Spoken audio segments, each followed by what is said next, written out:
Somewhere out there tonight, two people are opening their first investment account at the exact same time. Same age, same salary, same $400 a month left over after rent. One of them spends the next 6 months researching the perfect stock, watching crash predictions on YouTube, waiting for the right moment to get in. The other one buys the most boring fund in existence, sets up an automatic transfer, and forgets the app is on his phone. 30 years from now, the boring one retires with over $1 million. The smart one, the one who did all the homework, read all the news, timed all the dips, ends up with less than half of that. Same money, same market, same 30 years. And it's not because one of them picked better investments, it's because one of them barely participated in his own portfolio. This isn't really a video about investing. It's a video about getting out of your own way in the single strangest market in modern history. Let me show you exactly what I would do.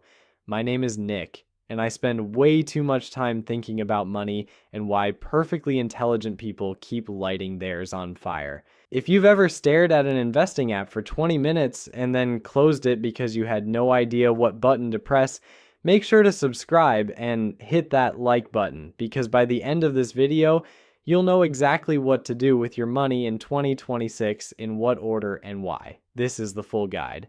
Grab a coffee. Now, before we touch a single dollar, I need to be honest with you about the year you've chosen to start investing in. Because 2026 is not a normal year, and anyone making a beginner's guide who doesn't tell you this up front is doing you a disservice. Here's the situation. The American stock market just had 3 incredible years in a row. The S&P 500, that's the index of the 500 biggest US companies, and don't worry, we'll break all of this down properly in a minute, returned about 25% in 2024, almost 18% in 2025, and as I'm recording this in mid-2026, it's up roughly another 11% this year. If you'd been invested this whole time, you'd be feeling like a genius right now. But here's where it gets interesting. And by interesting, I mean slightly terrifying. Because of those huge gains, American stocks are now trading at the second most expensive valuation in 140 years of recorded market history. There's a measurement called the Shiller-Cape ratio. Basically, it compares stock prices to the actual profits those companies earn, averaged over a decade.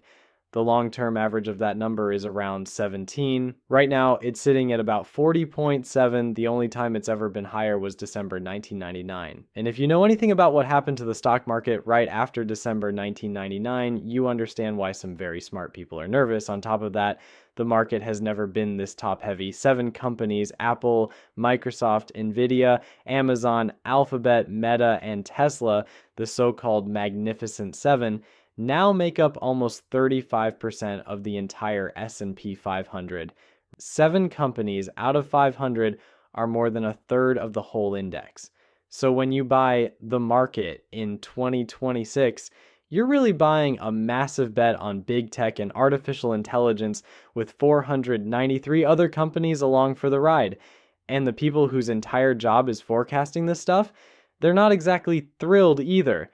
Vanguard, one of the largest investment companies on earth and about the least dramatic institution in finance, is currently projecting that US stocks will return somewhere between 3.5% and 5.5% per year over the next decade.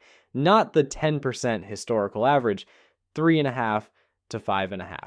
Because when you buy something expensive, your future returns tend to be lower. That's not pessimism, that's just arithmetic.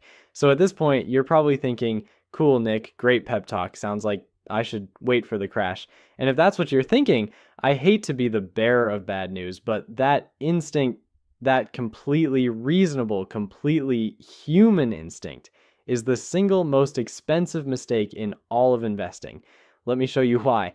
Back in 2012, financial media was full of articles arguing the market was overvalued. Some said by as much as 50%.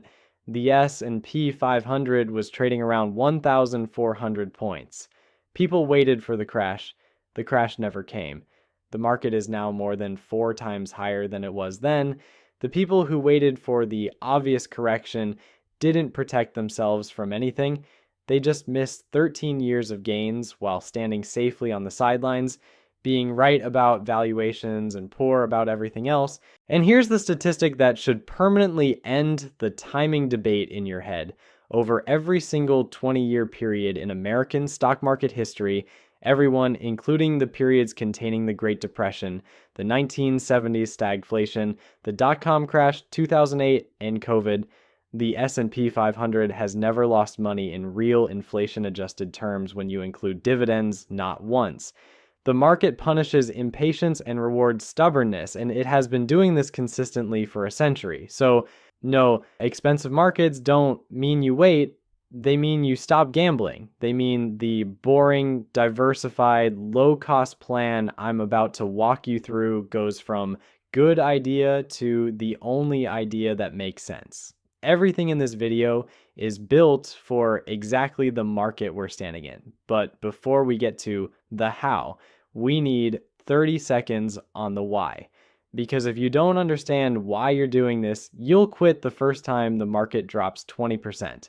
And spoiler alert, it will. Let me paint you a picture of what your money is doing right now if it's sitting in a regular checking account. It's dying, slowly, politely, and with a smile.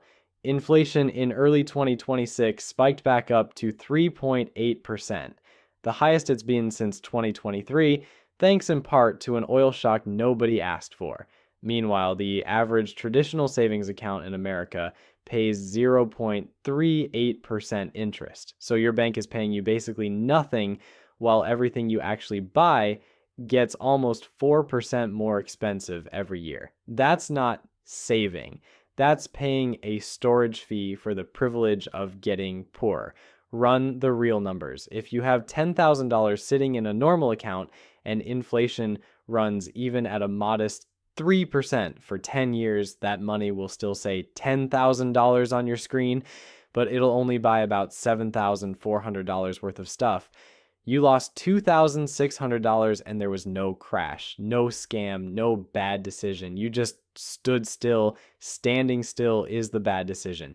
Now compare that to what invested money does. The US stock market has historically returned somewhere around 10% per year on average over the long run, like about 7% after inflation. And the magic isn't in any single year. The magic is what happens when those returns stack on top of each other. That's compounding. And I need you to actually feel this concept, not just nod at it. Say you invest $1,000 and it grows 10% this year. You now have $1,100. Fine. $100. Dinner for two if nobody orders an appetizer. But next year, you don't earn 10% on $1,000. You earn it on $1,100, then on $1,210, then $1,331. The growth itself starts growing. Leave that single $1,000 alone for 30 years at 10%, and it becomes roughly $17,400. You did nothing. The money did everything. Now, here's the part nobody tells beginners, and it's the reason most people quit. Compounding feels like a scam for the first decade. Charlie Munger, Warren Buffett's late business partner, famously said the first $100,000 is the hardest, and the math backs him up completely. If you invest $500 a month at 7%, it takes you about 11 years to hit your first $100,000. 11 years. But the next $100,000 takes around 6. The one after that, 4. Eventually, you're adding $100,000 faster than you used to add $10,000 because by then, your portfolio is generating more money per year than your contributions are. Early on, you are doing all the work and the money is freeloading. Later, the money does all the work and you're the freeloader. Every wealthy retiree you've ever met simply survived the freeloading phase. Okay. So we know cash is a slow leak and compounding is the engine, which brings us to the most uncomfortable section of this entire video. Because before I tell you what to buy, I have to tell you about the only thing that can actually wreck this plan, and it's you. Every year, a research firm called Dalbar runs the same depressing study. They measured two numbers, what the stock market returned and what the average investor in the stock market actually earned. You'd think those numbers would be identical. The market goes up 25%, investors earn 25%. Same boat, same ocean. They are not identical, they are not close. In 2024, the S&P 500 returned just over 25%.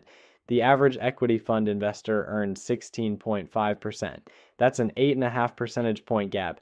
Money that evaporated not because of fees, not because of fraud, but because of behavior.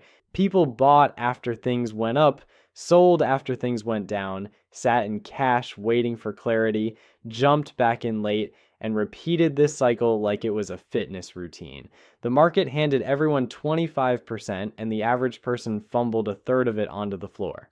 How?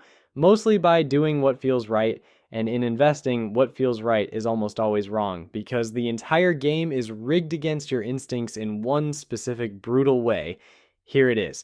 JP Morgan studied what happens if you invested $10,000 in the S&P 500 and just left it alone for 20 years. Fully invested, never touched, you'd earn about 10.6% per year. But if you missed just the 10 best single days in that entire 20-year stretch, 10 days out of roughly 5,000 trading days, your return collapses to 6.4%. Miss the 30 best days, and you're down to 1.5%, which is to say you'd have been better off in a savings account. In one version of this study covering 2003 to 2022, the buy and hold investor turned $10,000 into about $64,800. The investor who missed the 10 best days ended with $29,700, less than half the money, for missing 10 days. Fine, you're thinking, I just won't miss those days. You will. And here's the cruel, almost comedic reason why. 7 of the 10 best market days in that study happened within 15 days of the 10 worst market days. The best days and the worst days are next door neighbors. They show up at the same parties. So the moment you panic sell after a horrible week, the moment that feels most responsible, most prudent, most adult, is statistically the exact moment you're about to miss one of the explosive rebound days that your entire 20-year return depends on. The market collects its biggest tolls from people fleeing the building. There's a legendary story in finance, and I'll be honest with you, it's probably apocryphal. Fidelity has never actually confirmed it, that an internal study once found the best performing customer accounts belonged to people who were either dead or had forgotten the account existed. Now, even if that study never happened, the fact that every financial professional repeats it tells you something true. Inactivity outperforms activity. The less you touch it, the better it does. Your portfolio is the one area of life where neglect is a superpower.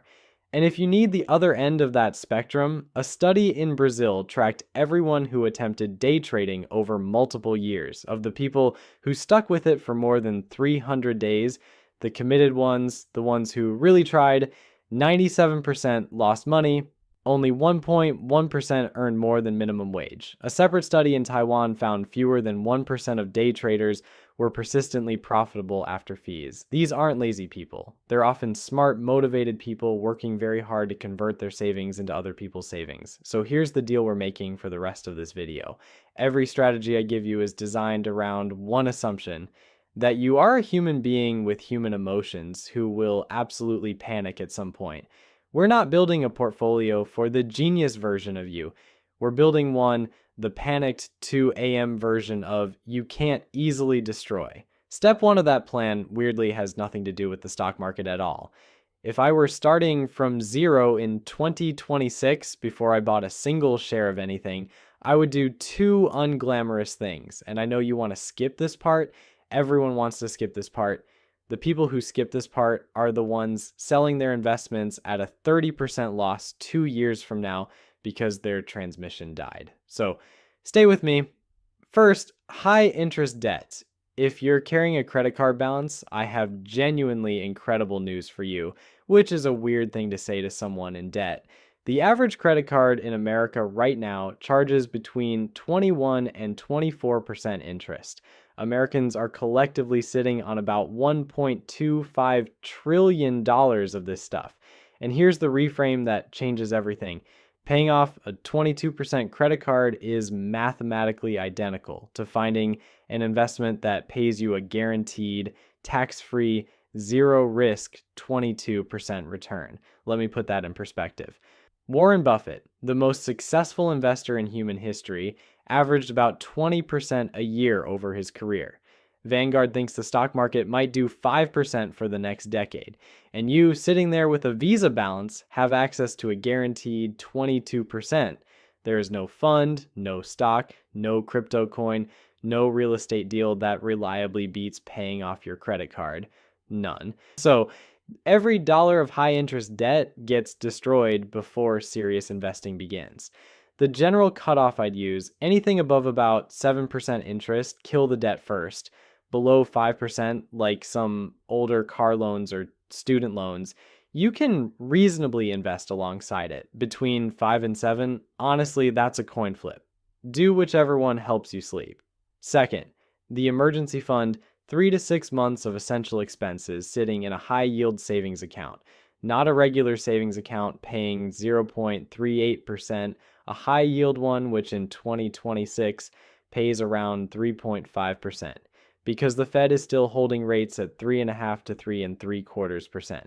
Same FDIC insurance as your regular bank, roughly 12 times the interest, takes 10 minutes to open online. The fact that most Americans haven't done this is one of the great mysteries of modern finance, right up there with why anyone leases a luxury car. Now, why does an investing video care this much about a savings account? Because the emergency fund isn't really a savings product. It's armor for your portfolio. Here's the thing about market crashes, they have impeccable comedic timing.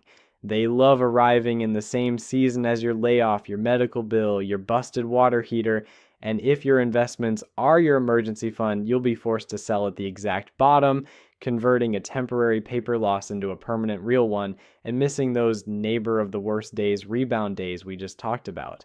The emergency fund is what lets you look at a crashing market and feel nothing.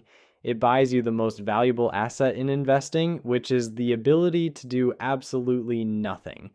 One practical note, you don't need the full 6 months saved before you start investing. That could take years, and we just established that time in the market is everything.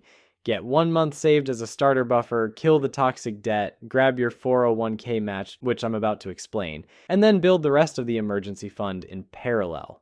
Speaking of that match, we've arrived at the part of the video where I get to tell you about the only free money that exists in the entire financial system, and about the 25% of people who walk past it every single day.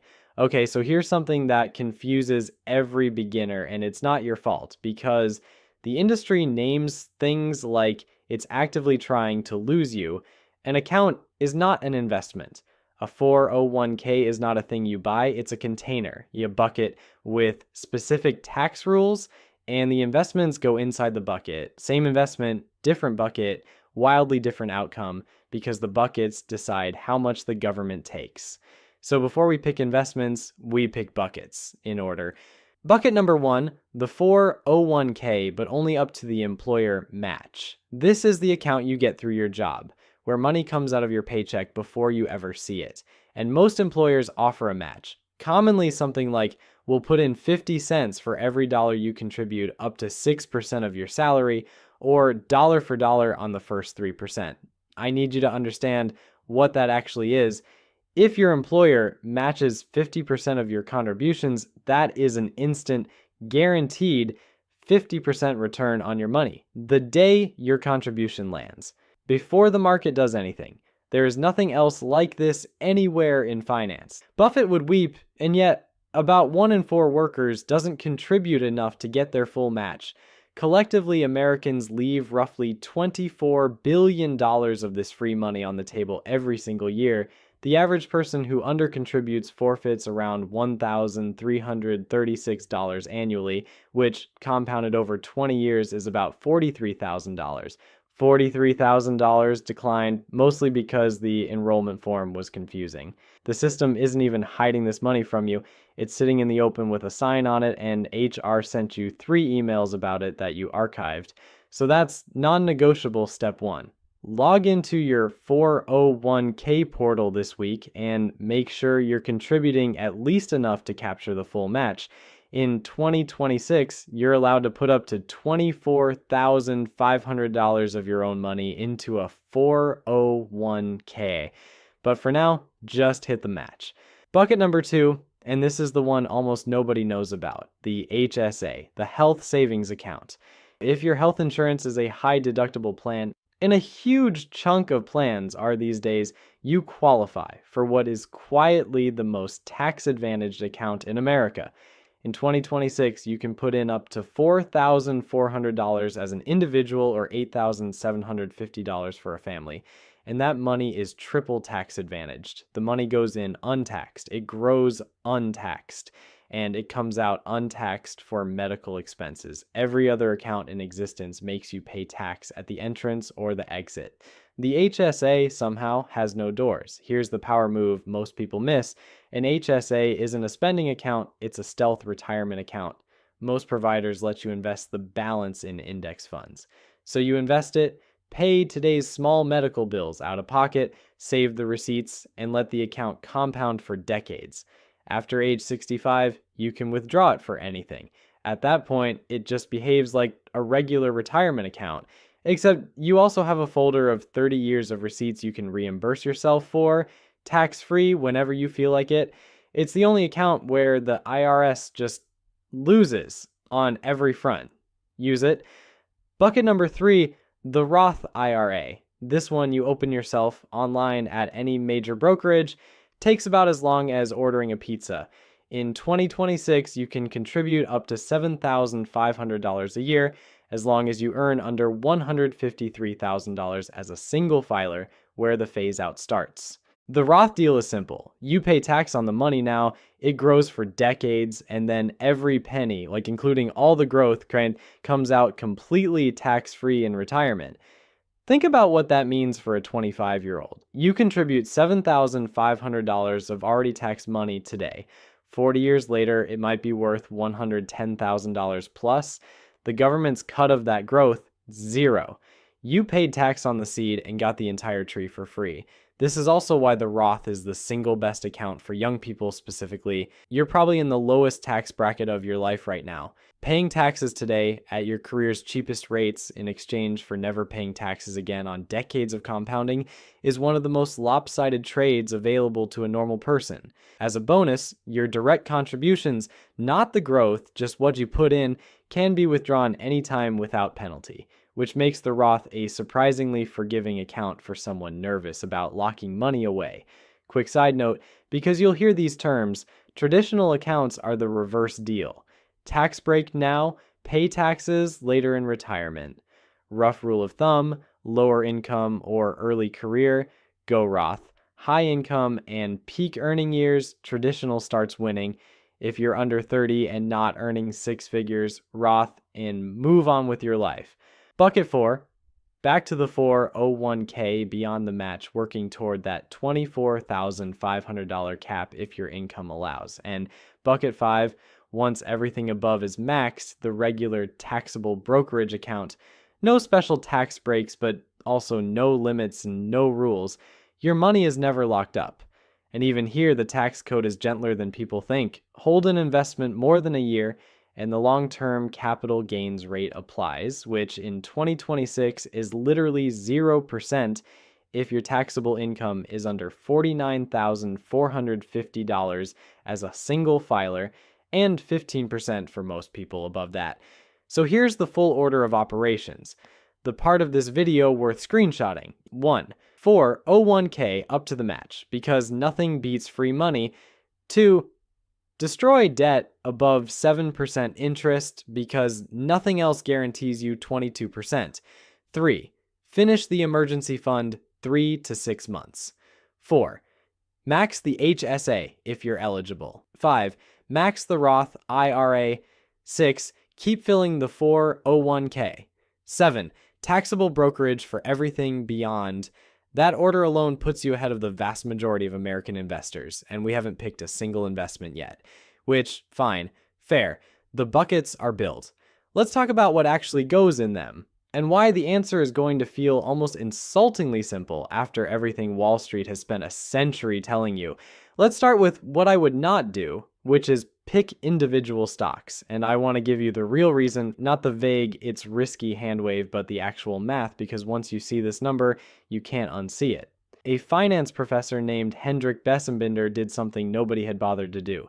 He analyzed every single US stock since 1926, every company, the entire history of the modern market, and what he found should be printed on the door of every brokerage app.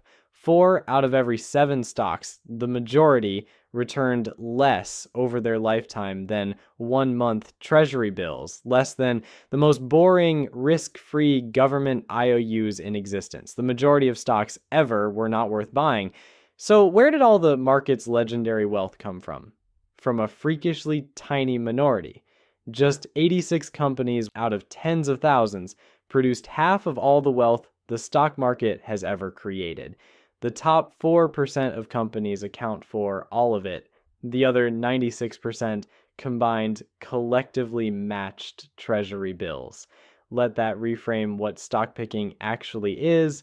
It's not choosing good companies like it's trying to find the 4% of needles in a haystack where most of the hay is secretly losing to a savings bond. Miss the needles, and statistically you will. And your diversified portfolio of 10 hand-picked stocks quietly underperforms doing nothing. Okay, so you're thinking, I'll pay a professional, a fund manager, someone with a Bloomberg terminal and a Patagonia vest whose entire job is finding the needles. Here's where it gets really interesting, and by interesting, I mean career-endingly embarrassing for an entire industry. S&P runs a scorecard called SPIVA that tracks professional fund managers against a simple, brainless index. In 2025, one of the 4 worst years for active managers in the scorecard's history, 79% of professional U.S. large-cap fund managers underperformed the S&P 500. Over any 15-year period, more than 90% of them lose to the index. Over 20 years, about 92%. And the few who do win, the persistence data shows the winners almost never repeat. Top-performing funds stay on top at rates worse than a coin flip, which is the polite academic way of saying it was luck. So the people with the terminals and the research teams and the 8-figure bonuses lose to a list. Not a clever list. An alphabetical by market cap list. Which brings us to the hero of this entire video, the index fund. Instead of finding the needle, you buy the entire haystack. One share of a total market index fund makes you a part owner of every major company in America. Every Apple, every Nvidia, but also every needle that hasn't been discovered yet. You can't miss the 4%, because by definition, you always own them. You will never beat the market, and you will never lose to it. You'll simply get the market's return, which, per everything above, beats roughly 9 out of 10 professionals over your investing lifetime.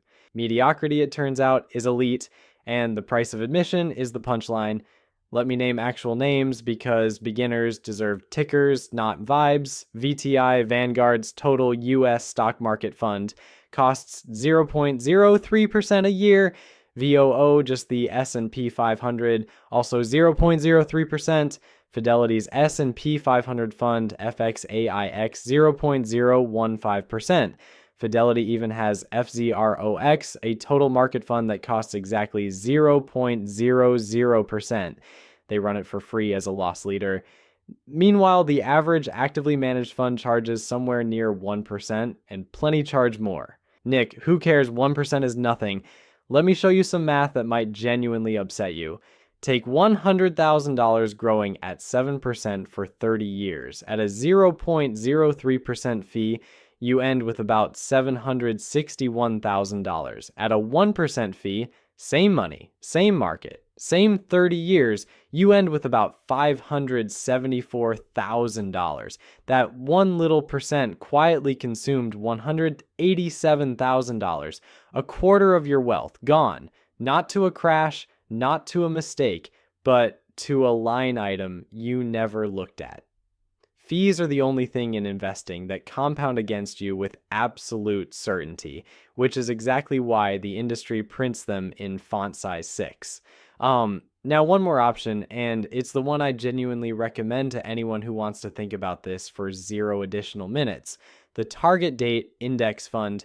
You buy one single fund with your retirement year in the name, target retirement 2065, say, and it does literally everything. It holds US stocks, international stocks, and bonds, automatically rebalances, and automatically gets more conservative as you age.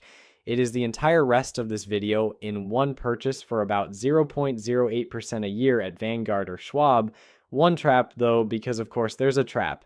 At Fidelity, the Freedom Index target date funds cost 0.12%, but the nearly identically named Freedom funds, no index, are actively managed and charge up to 0.65%. Same company, same name, 5 times the price, and the only difference is one missing word. That is not an accident. Read the label, all right? You know the buckets, you know the weapon of choice. Now let's assemble the actual portfolio. And this is where 2026 specifically changes the answer in a way it wouldn't have 5 years ago. Remember the setup from the beginning. US stocks at their second highest valuation in 140 years, 7 companies making up a third of the index. That doesn't change whether we invest. It absolutely changes the recipe. The classic recipe is called the 3-fund portfolio, and it's beloved by the most militantly frugal community on the internet. The Bogleheads, named after Jack Bogle, the guy who invented the index fund and then refused to get rich off it. 3 ingredients: a US total market fund like VTI, an international total market fund like VXUS, which costs 0.05% and owns thousands of companies across Europe, Asia, and everywhere else, and a total bond fund like BND. That's it. 3 tickers, the entire investable planet, total cost of about 0.04%. Let's talk about that international piece, because for the past 15 years, it was the portfolio ingredient everyone made fun of. US stocks demolished international stocks for a decade and a half, and why do I even own this was a fair question. Well, in 2025, for the first time in nearly 15 years, international stocks beat the US, and it wasn't close. Over the trailing year, VXUS returned around 31%, roughly double the S&P 500. And looking forward, remember, Vanguard's projections, 3.5 to 5.5% per year for US stocks over the next decade, but 4.9 to 6.9% for international, precisely because the rest of the world isn't priced like December 1999. Now, I'm not telling you to dump everything into international, or that would be the exact performance-chasing behavior this video exists to prevent. Warren Buffett himself famously wants his own estate in 90% S&P 500. So, reasonable people genuinely disagree here, but holding something like 30 to 40% of your stocks internationally means you're no longer making one concentrated bet that 7 American tech companies stay perfect forever. In a market, this top-heavy diversification isn't a personality trait. It's the seatbelts. Then there's bonds, which are basically loans to governments and corporations that pay you steady interest. For your entire adult life, bonds were a punchline because they yielded basically nothing. That era is over. With rates where they are in 2026, bonds actually pay real money again, which means the boring stabilizer in your portfolio finally earns its keep. How much you hold is about your stomach, not your IQ. In your 20s or 30s with decades ahead, anywhere from 0 to 20% bonds is reasonable. 90 to 10 stocks to bonds is a perfectly good default. The honest test. If a 30% crash would make you sell everything, you need more bonds than a spreadsheet says, because the best portfolio isn't the one with the highest theoretical return. It's the one you'll actually hold through a bloodbath. So, a dead simple 2026 starter portfolio for someone young. Roughly 60% US total market, 30% international, 10% bonds. Or, and I cannot stress this enough, just buy the target date fund, which is that portfolio with a self-driving feature. There is no shame in the one fund solution. The shame is in the guy with 14 ETFs who can't explain why he owns any of them. Let's make this real, because open a brokerage account stops people for months, and it should stop you for about one lunch break. Where? Fidelity, Schwab, or Vanguard. Any of the three. They all offer zero commission trades, no account minimums, and fractional shares. Meaning if a fund trades at $600 a share, you can buy $50 worth. The differences between them are roughly the differences between 3 brands of bottled water. Fidelity's app is probably the smoothest for beginners. Vanguard invented the whole philosophy, but their app feels like it was designed during the Clinton administration. Pick one, open a Roth IRA, connect your bank, done. Now, 2 execution questions every beginner agonizes over, and the data has answered both. Question 1, I have a lump of cash. Should I invest it all at once or spread it out? Vanguard studied this across decades of market history. Investing it all immediately beats slowly averaging in about 68% of the time, simply because the market goes up more often than it goes down, and money on the sidelines misses that. So the math says lump sum. But, and this is me being honest rather than optimal, if dumping your entire savings in on a Tuesday and watching it drop 8% by Friday would break your brain and make you swear off investing, then spread it over a few months. A slightly suboptimal plan you stick with beats a perfect plan you abandon. The math is only undefeated on paper, you have to live in your head. Question 2, when do I buy? Wrong question. The answer is automatically every payday forever. Set up an automatic transfer and automatic investment the day after each paycheck lands, and you've just institutionalized dollar cost averaging. When prices are high, your fixed amount buys fewer shares. When prices crash, it buys more, and your emotions are never consulted at any point in the process. Automation is how you protect the plan from the person most likely to sabotage it, who, and I say this with love, is you.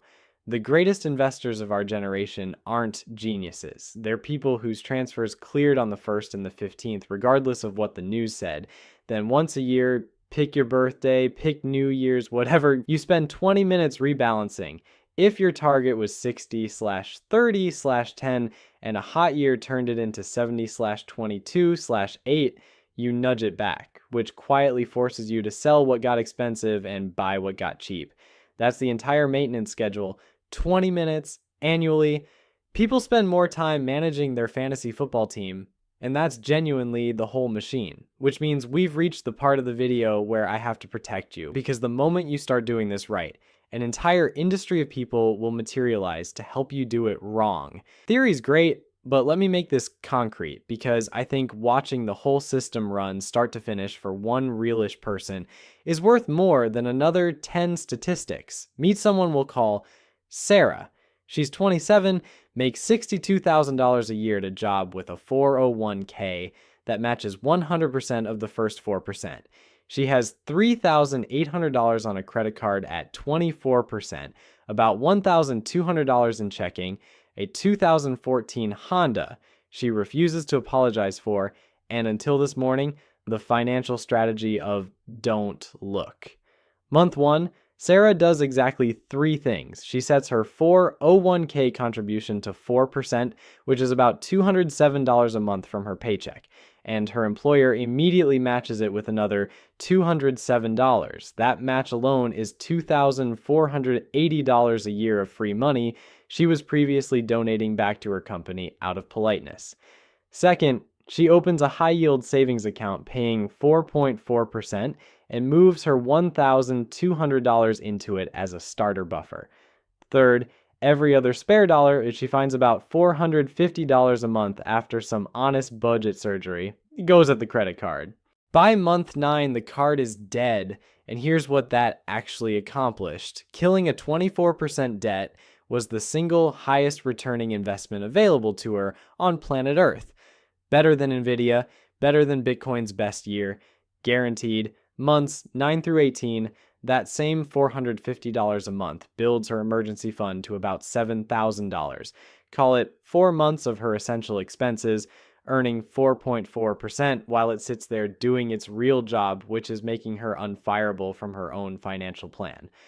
And then, around month 18, the fun part starts. Sarah opens a Roth IRA at Fidelity in 11 minutes on her phone, sets an automatic $450 monthly investment into a target date 2065 index fund at 0.12% a year, and closes the app. That's $5,400 a year into the Roth. Not quite the $7,500 max, and that's fine, because the max is a ceiling, not a pass-fail grade. Now, run her tape forward at a humble 7%. Brace yourself. If she never gets a single raise, never increases a single contribution, which is frankly insulting to Sarah, she is clearly going places. Her 401k with match plus her Roth puts her around $1.1 million by 65. With normal raises and the contribution bumps her automated habit makes painless, she clears that number in her 50s.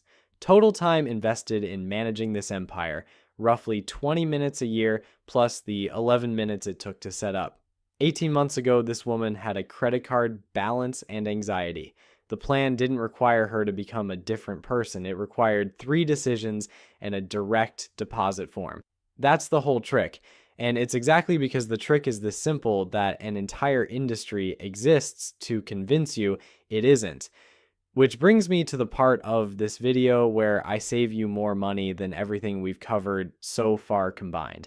Here's the thing about the financial industry that nobody says plainly. Most of it earns money based on what you do, not on how you do.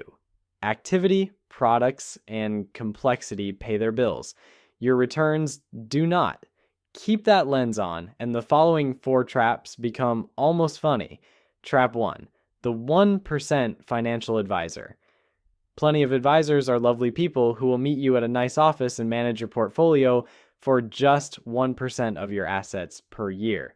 We already did this math with fund fees, and it's the same horror movie. 1% annually over an investing lifetime consumes roughly a quarter of your final wealth. Easily hundreds of thousands of dollars in exchange for typically putting you in the same index funds you can buy yourself in 11 minutes. And the fee scales with your money, not their effort. Managing a $2 million portfolio is not 10 times harder than managing $200,000, but it pays 10 times more. If you ever genuinely need help, complex taxes, a business sale, an inheritance, hire a fee-only fiduciary who charges a flat or hourly rate the way you'd hire a lawyer. Pay for advice. Never pay a percentage of your net worth forever for a service that gets cheaper to deliver every year. Trap 2. Whole life insurance pitched as an investment. At some point, usually right after your first decent salary, with the precision timing of a heat-seeking missile, someone from your extended network will reappear in your life to tell you about a policy that's life insurance and an investment. It is a worse version of both. The fees are enormous, the commissions are spectacular, which is why they found you and not the other way around. And the returns reliably lose to the boring 3-fund portfolio. If people depend on your income, buy cheap-term life insurance, invest the difference in your index funds, and let your friend find a new career organically. Trap 3. Robo-advisors, Betterment, Wealthfront. These charge about 0.25% a year to automatically do what a 0.08% target date fund does. They're not evil. 0.25% won't ruin you.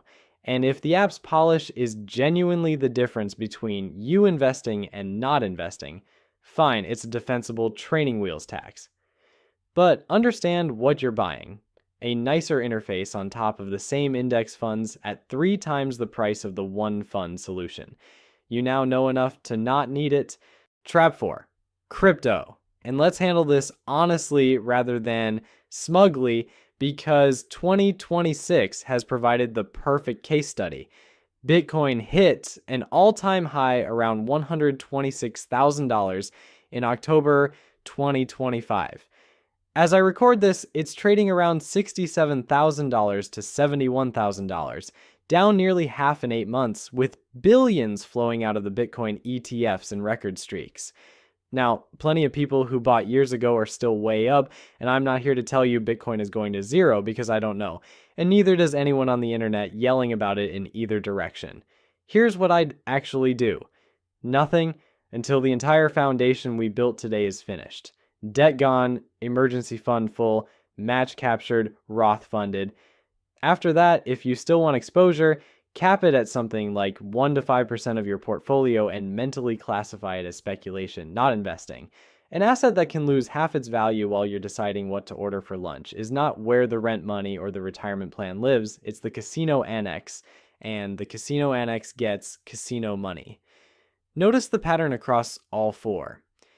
Every trap sells you a story about doing better, and every one of them mathematically guarantees you do worse. The boring plan has no salesperson because nobody earns a commission when you buy VTI and go take a nap. That's precisely how you know it's the right plan. Okay, real talk for a minute, because I want to reset your expectations about what behind and ahead actually look like in this country. Social media has convinced an entire generation that everyone else has a six-figure portfolio and a Roth IRA they started at birth. So here are the actual numbers. The median American household earns about $83,700 a year. The median retirement savings among households that have any at all is $87,000 total across all ages. For people aged 55 to 64 staring directly down the barrel of retirement, the median is $185,000 against the roughly $1.5 million Americans say they'd need to retire comfortably, and about half of US households have no dedicated retirement savings whatsoever. Not a little. None. I'm not sharing this to celebrate anyone's struggle. Most of those people were failed by stagnant wages, by jobs without 401ks, by a system that made all of this needlessly confusing on purpose. Like, I'm sharing it because if you do nothing but the steps in this video, starting from literally zero, you will be ahead of the majority of this country within a couple of years. The bar you're comparing yourself to on Instagram is fictional. The real bar is on the floor. Now, for the question everyone actually came here with, Nick, what can I realistically expect from my numbers? Let's run them. Using a 7% average return, deliberately humble given everything we said about 2026 valuations, $300 a month for 40 years becomes roughly $720,000. $500 a month becomes about $1.2 million. $1,000 a month for just 30 years, call it a later start with a better income, lands around $1.1 million. And in every single one of those scenarios, the majority of the final number isn't money you contributed, it's growth. The market did most of the lifting. Your only job was showing up every month and refusing to flinch. But here's the insight inside those numbers that almost everyone gets backwards. In your first decade, your investment returns barely matter. Seriously. If you have $10,000 invested, the difference between a great year and a mediocre year is a few $100, less than one decent overtime shift or one canceled subscription bundle. What matters early is your savings rate, how much you shovel in. A beginner obsessing over picking funds with an extra 0.5% of return while saving $200 a month is detailing the paint on a car with no engine. Crank the contributions first. The returns only become the main character once the portfolio is big, cries, and by then your habits are already built. This is also why I only have $50 a month is not a disqualification. $50 a month at 7% over 40 years is still about $120,000. But more importantly, the person who automates $50 today is the person who automates $500 when the raise comes. You're not building a balance yet. You're building the reflex. One last thing before I let you go, and in some ways, it's the most important section in this entire 50 minutes, because everything we've built today will, at some point, be stress tested. At some point, maybe next year, maybe in 5, you will open your app and see your portfolio down 30%. Given where valuations sit in 2026, possibly more. This is not a risk. It's a scheduled event with an unknown date. Historically, the market drops 10% about every other year, drops 20+% every several years, and has done so through every decade that ended with people wealthier than they started. The crash is not the system breaking. The crash is the system. It's the entry fee. It is the entire reason stocks pay 10% while savings accounts pay 4. So here's the protocol, and I want you to actually decide this now while you're calm, because you will not be capable of deciding it then. When the crash comes, you change nothing. The automatic transfer keeps running. Every paycheck now buys shares at a discount you'll brag about in a decade. You do not check the app daily. The red numbers are only real if you sell them. You do not watch people on the internet explain why this time is different.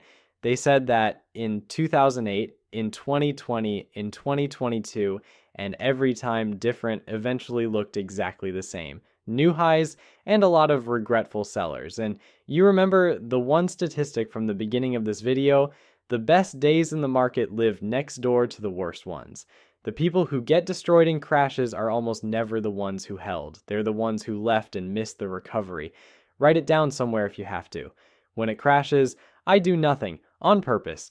Future you at 2 a.m. scrolling headlines with sweaty hands needs that note from present you. It will be the highest paid sentence you ever write. So that's it. That's the entire playbook I run if I were starting from my first dollar in 2026. Match, debt, emergency fund, HSA, Roth, index funds, automate, ignore. No genius required, no perfect timing, no password to some secret room. Just a sequence of boring decisions compounding quietly while everyone around you chases whatever's loud this quarter. And look, I get why this is hard to trust. We started this video in the second most expensive market in 140 years, with forecasters predicting a mediocre decade and 7 companies holding up a third of the index. Starting now feels reckless, but that's the final reframe I'll leave you with. The people who got wealthy from the stock market didn't start in safe years. There were no safe years. There was 2012's overvalued by 50%. There was 2020's pandemic. There was every single year, each with its own perfectly reasonable excuse to wait. The market has spent a century transferring money from the people who waited for certainty to the people who acted without it. You're not going to outsmart this market, and after today, you finally don't need to. You just need to outsit everybody who tries. Quick reminder, I'm not a financial advisor, and this isn't financial advice. It's education, and your decisions are your own. If this video saved you from a 1% advisor, an emotional sell, or a life insurance pitch at a family barbecue, share it with one person who's been meaning to start investing since 2019. Hit subscribe if you want more honest math about money, and I'll see you in the next one.